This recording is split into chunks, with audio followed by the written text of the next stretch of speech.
کہ یہاں پھلوں کا نزول ہوتا ہے تو اس لیے دعا مانگی، ایسا نہیں۔ یقیناً اللہ کے ولیوں کے یہاں اللہ کی رحمتوں کا نزول ہوتا ہے، اور جہاں اللہ کی رحمتوں کا نزول ہوتا ہے وہاں دعائیں بھی یقیناً قبول ہوتی ہے۔ جیسے مدینہ شریف کے اندر آپ دعائیں کریں تو قبول ہوتی ہے، حرم کے اندر آپ دعائیں کریں تو قبول ہوتی ہے، خانہ کعبہ میں دعا کریں تو قبول ہوتی ہے۔ اسی طریقے سے جو اولیاء اللہ کے مزارات ہوتے ہیں وہ بھی رحمت الہی کے نزول کی جلوہ ہوتے ہیں، وہاں پر بھی اگر آپ جا کر دعا کرتے ہیں یقیناً قبول ہوتی ہے۔ مگر نبی کو ایسی بارگاہ میں جانے کی ضرورت نہیں ہوتی۔ حضرت زکریا نے اس بارگاہ کی وجہ سے دعا نہیں کی، بلکہ وہ تو اچانک ایسی بات پیش آ گئی، اس لیے انہوں نے وہ بات اور یہ دعا کی۔ وہیں زکریا نے اپنے رب سے دعا مانگی، عرض کی، رب ہب لی من لدنک ذریۃ طیبہ، اے میرے رب مجھے اپنی بارگاہ سے پاکیزہ اولاد عطا فرما، انک سمیع الدعاء، بے شک تو ہی دعا سننے والا ہے۔ اب یہاں دیکھیں کہ حضرت زکریا علی نبینا و علیہ الصلاۃ والسلام نے جب اس جگہ پر اللہ تعالی کی کرم نوازی دیکھی تو وہیں یعنی بیت المقدس کے محراب، اب محراب سے مراد اس طرح کا محراب نہیں بلکہ محراب سے مراد ہے وہ کمرہ جہاں نماز پڑھی جاتی ہے، تو محراب میں دروازے بند کر کے پاکیزہ اولاد کی دعا مانگی حضرت زکریا علیہ الصلوۃ والسلام نے۔ اب اس آیت کریمہ کے اندر چند چیزیں معلوم ہوئی۔ نمبر 1، جس جگہ رحمت الہی کا نزول ہوا ہو وہاں دعا مانگنی چاہیے، جیسے جس مقام پر حضرت مریم رضی اللہ تعالی عنہا کو غیب سے رزق ملتا تھا وہیں حضرت زکریا علی نبینا و علیہ الصلوۃ والسلام نے دعا مانگی، اور اسی وجہ سے خانہ کعبہ، تاجدار رسالت صلی اللہ علیہ وسلم کے روضہ اقدس اور مزارات اولیاء پر دعا مانگنے میں زیادہ فائدہ ہے کہ یہ مقامات رحمت الہی کی بارش برسنے کے ہیں، تو اس لیے وہاں پر دعائیں مانگنے میں زیادہ فائدہ ہے، قبول ہوتی ہے۔ مگر یہ نہیں کہ حضرت زکریا علیہ الصلوۃ والسلام ایک نبی ہے تو نبی کو بھی ایسے مقامات یا ایسی جگہوں کی ضرورت ہے، ایسا نہیں ہے۔ اس آیت سے ہمیں یہ دلیل ملتی ہے اور یہ ثبوت ملتا ہے کہ ہمیں اس طرح جہاں رحمت الہی کا نزول ہو وہیں پر دعائیں زیادہ کرنی چاہیے۔ نمبر 2، علماء کرام نے اس جگہ کو مقبولیت کے مقامات سے شمار کیا، یعنی اس جگہ جہاں دعا قبول ہو علماء کرام نے اسے مقبولیت کے مقام سے شمار کیا ہے، لہذا جہاں اولیاء کرام رحمت اللہ تعالی علیہم کا وجود ہو یا جہاں وہ رہے ہوں وہاں دعا کرنی چاہیے، کیونکہ اولیاء رحمت اللہ تعالی علیہم بکثرت دعا کرتے ہیں اور ان کی دعائیں بھی قبول ہوتی ہیں، تو جہاں وہ رہے ہوں گے وہاں دعائیں ضرور قبول ہوئی ہوں گی، کیونکہ اولیاء اللہ جہاں رہتے ہیں وہاں دعائیں بھی کی ہوگی اور ان کی دعائیں قبول بھی ہوئی ہوگی۔ تو علماء کرام جس جگہ دعا قبول ہوتی ہے ان جگہوں کو ایسی مقبولیت کے مقامات سے شمار کرتے ہیں۔ نمبر 3، حضرت زکریا علی نبینا و علیہ الصلوۃ والسلام نے پاکیزہ اولاد کی دعا مانگی۔ ایک تو یہ ہے کہ ہمارے درمیان بھی کچھ ایسے حضرات ہیں جو اولاد کی وجہ سے پریشان ہے یا جن کی یہاں اولاد نہیں ہے، اولاد ہونے کی دعائیں کرتے ہیں، یا جو اولاد والے ہیں ان کے لیے بھی یہ درس عبرت ہے۔ ہمیں یہ سمجھنا ہے کہ اولاد کے لیے دعا تو کرنی ہے، اور کچھ لوگ ایسے بھی ہیں اولاد طلب کرنے کے لیے نہ جانے کیسے کیسے شکنجوں میں آ جاتے ہیں، اور لوگ ایسے لوگوں کے پاس جاتے ہیں جو شریعت کے خلاف کام کرنے کا حکم دیتے ہیں، تو ایسے لوگوں سے بچنا چاہیے. ہمیں قرآن سے یہ سبق ملتا ہے کہ اولاد کے لیے دعا ہمیں اللہ کی بارگاہ میں آ کر کرنی چاہیے.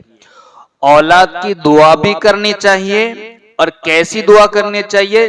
نیک اولاد کی دعا کرنی چاہیے.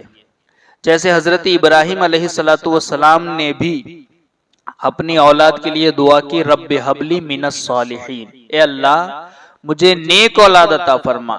حضرت زکریا علیہ السلام نے بھی یہ دعا کی، رب ہب لی من لدنک ذریۃ طیبۃ، کہ اللہ مجھے نیک اولاد عطا فرما. تو نیک اولاد کی دعا کرنی چاہیے. اولاد کے لیے دعا تو کرنی ہی چاہیے، مگر نیک اولاد کے لیے دعا کرنی چاہیے. حضرت زکریا علیہ السلام نے پاکیزہ اولاد کی دعا مانگی. دوسری چیز تو یہ کہ اولاد، حضرت ابراہیم علیہ السلام نے بھی جو دعا کی، انہیں اولاد کب عطا ہوئی؟ 100 سال کے بعد. 100 سال کی عمر میں اللہ نے حضرت اسماعیل علیہ السلام کو عطا فرمایا بیٹی کی شکل میں. حضرت زکریا علیہ السلام کی عمر بھی 99 سال کی ہے، اور ان کی بیوی کی عمر 98 سال کی ہے. اسی لیے تو میرے رب نے کہا ہے لا تقنطوا من رحمت اللہ، کبھی میری رحمت سے نا امید مت ہونا، ہمیشہ اس سے امید لگاؤ، اس کی بارگاہ میں آ کر کے جھکو، یقین کے ساتھ دعا کرو، ضرور میرا رب تمہاری دعاؤں کو قبول فرمائے گا. وہ ہر چیز پر قادر ہے. وہ بے موسم کے پھلوں کو دے سکتا ہے، ہمارے گود میں ایک بیٹا بھی دے سکتا ہے. معلوم ہوا کہ صرف اولاد کی دعا نہیں کرنی چاہیے، کہ اولاد تو زبردست آزمائش بھی بن سکتی ہے. صرف اولاد کی دعا نہیں کرنی چاہیے. کبھی کبھی ایسا بھی ہوتا ہے کہ ایک انسان اولاد ہی کی وجہ سے بڑی آزمائش میں مبتلا ہو جاتا ہے، تو ایک اولاد بھی آزمائش بن سکتی ہے. لہذا پاکیزہ کردار و عمل والی اولاد کی دعا کرنی چاہیے. پاکیزہ کردار والی عمل والی اولاد کی دعا کرنی چاہیے، تاکہ اس سے دنیا و آخرت کا سکھ مل سکے، دنیا و آخرت کی بھلائی مل سکے. اور صرف دعا نہیں کرنی چاہیے، دعا تو کرنی ہی ہے، نیک اولاد کی دعا کرنی ہے، اور اس کے بعد ہمیں اس اولاد کو نیک بنائے رکھنے کے لیے نیک ماحول بھی فراہم کرنا ہے. آج لوگ اولاد کو ایسی جگہ بساتے ہیں جہاں دنیاوی منافع زیادہ ہو، جہاں کی آب و ہوا اچھی ہو، جہاں مال و دولت زیادہ ہو، جہاں اسے پھل فروٹ زیادہ ملتے ہو، جہاں کا موسم اچھا ہو. مگر کوئی یہ نہیں سوچتا کہ میں اپنی اولاد کو ایسی جگہ بساؤں جہاں اس سے مسجد قریب ہو، جہاں اسے اللہ اکبر کی صدائیں سنائی دیتی ہو، جہاں اسے ایک پیر کامل کا قرب مل سکے، جہاں اسے علماء کرام کی صحبت مل سکے، جہاں اسے قرآن سیکھنے کا موقع مل سکے. ایسی جگہوں کے لیے لوگ نہیں سوچتے، بلکہ اپنی اولاد کو دنیاوی منافع دیکھ کر کے بسانا پسند کرتے ہیں. اللہ رب العزت کہی سنی باتوں پر عمل کی توفیق عطا فرمائے.